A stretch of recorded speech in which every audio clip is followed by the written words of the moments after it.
Fala Dev e aspirantes, tudo bem? Meu nome é Marcelo Pinheiro, eu sou desenvolvedor de software e seja bem-vindo ao Dev Mediano. O assunto de hoje é sobre gerenciadores de dependência.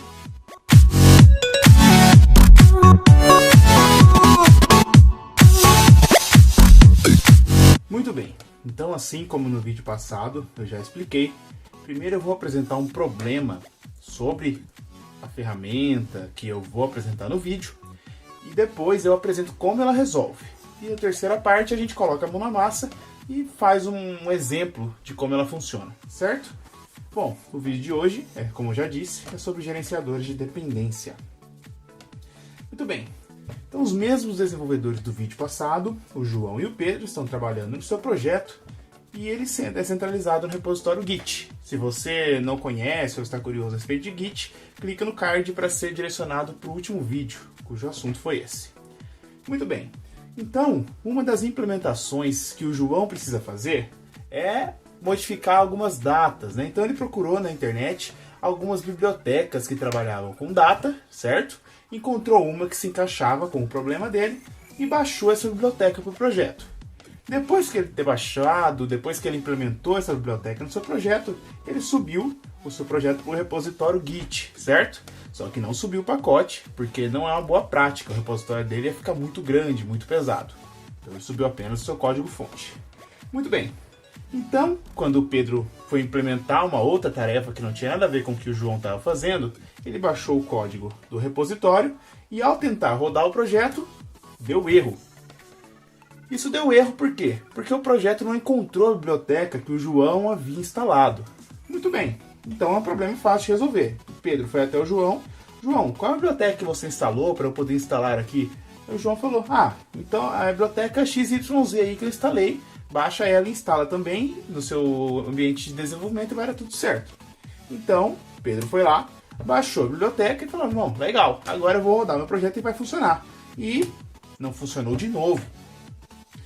E aí, quando eles foram investigar mais a fundo, descobriram que o Pedro tinha baixado uma versão diferente da versão que o João baixou quando implementou essa biblioteca no projeto.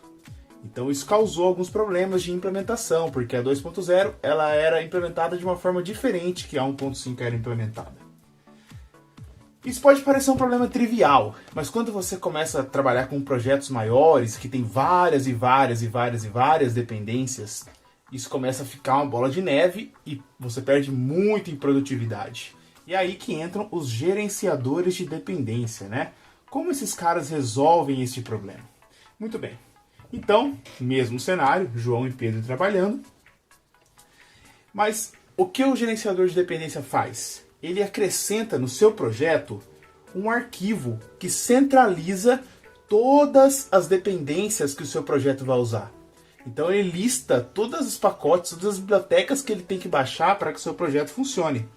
E a maioria dos gerenciadores de dependência também tem um registro centralizado dessas bibliotecas. O desenvolvedor que criou essa biblioteca sobe ela num registro centralizado desse gerenciador de dependência e o gerenciador de dependência deixa registrado no arquivo do seu projeto todas as dependências que o seu projeto vai usar.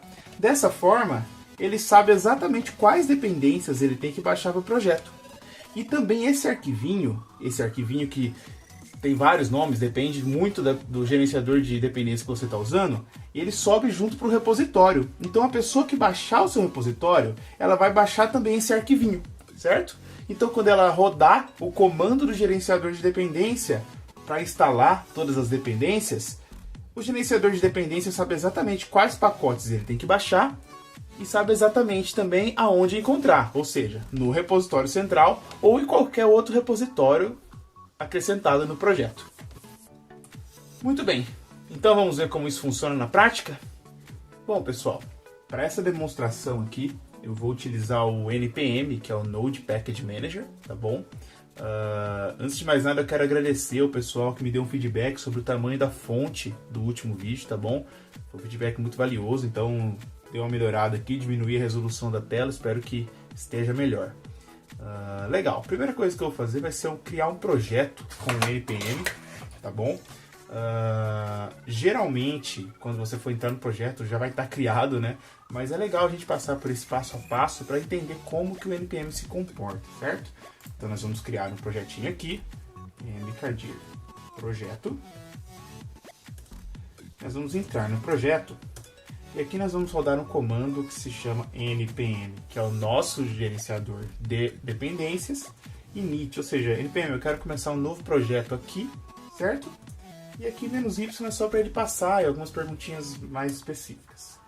Então ele criou aqui o nosso projetinho, né? Ele cuspiu um JSON aqui, mas a hora que ele disse escrito no package.json. Então, se a gente lista aqui agora, eu tenho um package.json. O que tem nesse package.json? Aquele mesmo JSON que ele cuspiu, com o nome, a versão do projeto, uma descrição se eu quiser adicionar, o ponto de entrada do meu projeto, alguns scripts que eu vou explicar aqui a pouquinho, é bem legal, palavra-chave, o autor e a licença, né? Pode ser MIT, EC, enfim. Muito bem. Então o que vai ser esse projeto? Esse projeto vai perguntar a idade da pessoa e vai cuspir na tela falando qual a idade dela, né? Um projeto bem simples. Então vamos criar o nosso index.js, certo? Então a primeira coisa que a gente vai ter que fazer é ler o input da pessoa, ler o que ela quis adicionar, certo? Por sorte, o Node já tem esse carinha chamado readline que faz isso por nós. Ele cria uma interface onde eu consigo ler o que o usuário colocou no terminal, certo? Então a gente vai usar o readline.createInterface, certo? E ele recebe um objeto. Esse objeto eu especifico qual é o input dele, certo? Que aqui já está registrado o stdin, que eu estou dizendo basicamente que é o input do terminal, e o output, que também é o output do terminal. Process.stdout, certo? Então agora a gente tem uma interface, então agora a gente vai perguntar para o usuário qual é a sua idade. E aqui ele recebe um callback dizendo qual é a idade ou qualquer outra coisa que o usuário tenha inserido. Muito bem. Então aqui a gente vai falar para o usuário sua idade é X. Muito bem. Vamos testar o nosso projeto. Qual é a sua idade? Minha idade é 23 anos de idade. Então, sua idade é 23. Legal, funcionou. Mas é um projeto bem tosquinho, né? Não faz sentido a funcionalidade dele. Então, que tal se a gente mostrar o ano em que a pessoa nasceu, certo? Bom, eu poderia fazer isso usando o date do JavaScript ou qualquer outra biblioteca já nativa do Node, mas a ideia aqui é usar a biblioteca, certo? Então, a gente vai no Google, procura uma biblioteca que gerencia data. Então a gente chegou nesse moment.js, que é a biblioteca mais famosinha para Node e para outras ferramentas também, né? Você pode usar no seu front-end JavaScript, por exemplo, que gerencia datas, né? Então vamos ver o que ele faz aqui, ó. Então aqui ele já explica como que eu instalo usando o npm, tá vendo? E aqui, ó. Então o que eu tenho que fazer? Eu vou pegar essa biblioteca, vou subtrair a idade que a pessoa inserir em anos, certo? E eu vou ter o ano que a pessoa nasceu, certo? Então isso aqui já atende a nossa necessidade. Muito bem. Vamos fazer a instalação dessa biblioteca colando aquele comando aqui. Tá, então o que esse comando diz? npm, que é o nosso gerenciador de dependências, instale a biblioteca moment e salve ela no meu projeto. Se a gente rodar esse comando sem o "-save", ele não adiciona essa biblioteca no nosso package.json, e não é isso que a gente quer. O que a gente quer é que essa biblioteca esteja registrada no package.json para que as próximas pessoas que forem utilizar esse projeto, o npm saiba exatamente quais bibliotecas ele utiliza, certo? Então quando a gente dá enter aqui, ele instala isso pra gente, né? Olha, npm criou um lock file chamado packagelock.json. Você deveria commitar esse arquivo. Tem alguns dados do nosso projeto aqui que a gente não adicionou, certo? E ele diz quais bibliotecas ele adicionou. Primeiro vamos entender o que esse packagelock.json faz. ele tranca a versão e a origem da biblioteca que eu baixei, certo? Para quê? Para que outras pessoas que forem baixar essa biblioteca em outros projetos, né, instalar esse mesmo projeto em outros lugares, o package sabe exatamente aonde buscar essa mesmíssima versão do Moment.js que eu instalei, certo? Dessa forma, não corre o risco de eu ter instalado uma versão aqui e outra pessoa instalar outra versão em outro lugar, entendeu? Isso poderia gerar alguns conflitos. Se você estiver interessado em melhor como isso funciona, eu vou deixar o material na descrição depois para você dar uma lida melhor sobre a utilidade do package log.json, certo? Mas olha que interessante também, ele também criou uma pastinha Node Modules, certo? Vamos ver o que ele tem dentro dela. Então tá aqui, ó, a nossa biblioteca instalada. Então isso leva à conclusão de que o NPM instala todas as nossas dependências na pastinha Node Modules, certo? E se a gente for dar uma olhada no nosso package.json, olha que interessante, ele adicionou uma dependência moment, certo? E especificou aqui que a versão dela tem que ser maior do que 2.24.0, que é a versão que eu estou utilizando neste projeto. Legal, né? Muito bem, então agora a gente vai implementar. Vamos mexer de novo no nosso index.js. Vamos dar... O moment se usa da seguinte forma, né? Então, moment igual require. Aqui a gente vai colocar moment, certo? É interessante frisar que nesse caso não é todos, né? Por exemplo, o Composer, ele gera um arquivinho autoload que carrega as nossas dependências. No caso do Node, se ele não encontrar na própria biblioteca da plataforma, ele vai procurar na pastinha Node Modules essa dependência que eu registrei, certo? Bom, legal. Então agora eu tenho esse moment e o que a gente quer fazer é dizer para o nosso usuário o ano em que ele nasceu. Vamos primeiro calcular, certo? Então, const birth year, na verdade, né? Recebe moment, que é a biblioteca que eu estou usando, certo? E vamos dar uma olhada na documentação do moment.js. .subtract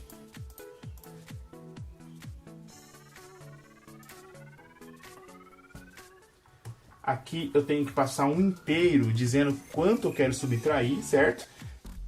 Então o JavaScript tem o parse int, porque essa input vem em formato de string. E aqui o que eu quero subtrair? Se são meses, se são dias, se são anos, se são horas, certo? E o que eu quero subtrair é ano. Deixa eu só ver se é no plural ou no singular. Aí coloca no plural days aqui. Então a gente vai colocar years no plural, certo? E aqui a gente fala qual formato ele tem que jogar, né? Ele usa ali o calendar, como ele pode falar aqui, certo? Muito bom. Então o que a gente tem que fazer agora é jogar na tela para o usuário. Ano de nascimento. Opa. Birth year. Certo? E aí, será que isso funcionou? Só testando para saber. Qual a sua idade? 23. Como eu não fiz aniversário este ano ainda, então ele considera que eu nasci no ano de 1997, certo? Então, deixa eu só sair do projetinho aqui. Então funcionou.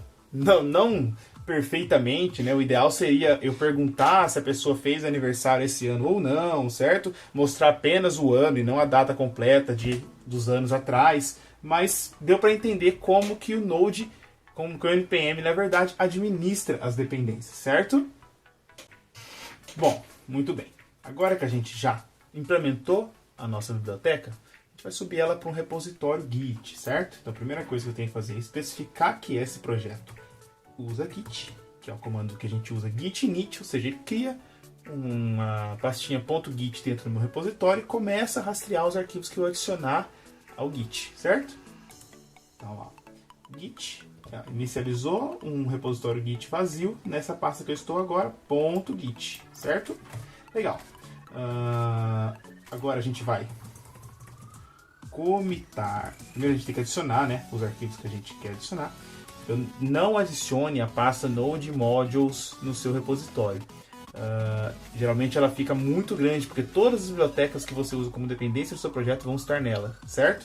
Então é para isso que o package.json existe, para você especificar quais bibliotecas que o seu projeto usa.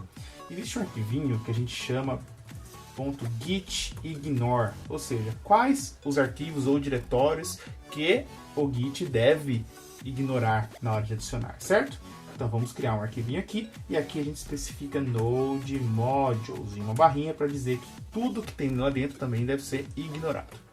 A gente salva, e quando a gente dá um git status, você pode ver que ele nem encontra mais a nossa pastinha Node Modules. E todos os outros arquivos aí tem que subir. Então a gente vai dar um git add ponto, ou seja, adiciona tudo que tem aí, menos o nosso Node Modules que está especificado no arquivo .gitignore. E vamos comitar, exibindo a data de nascimento do usuário, certo? O que a gente vai fazer agora é adicionar o repositório remoto aqui. Então a gente vai usar esse cara aqui, ó.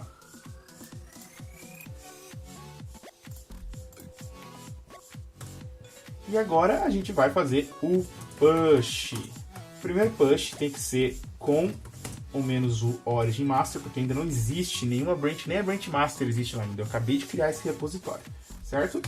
Então quando a gente roda, ele vai pedir usuário e senha.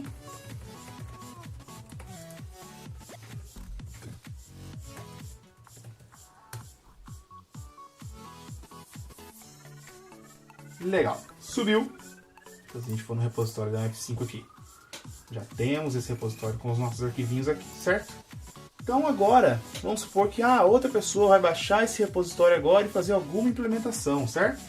Então ela vai vir aqui, vai copiar isso aqui, vai clonar, como eu já expliquei no vídeo passado, certo? Então vamos ver onde nós estamos aqui. A gente vai criar um projeto.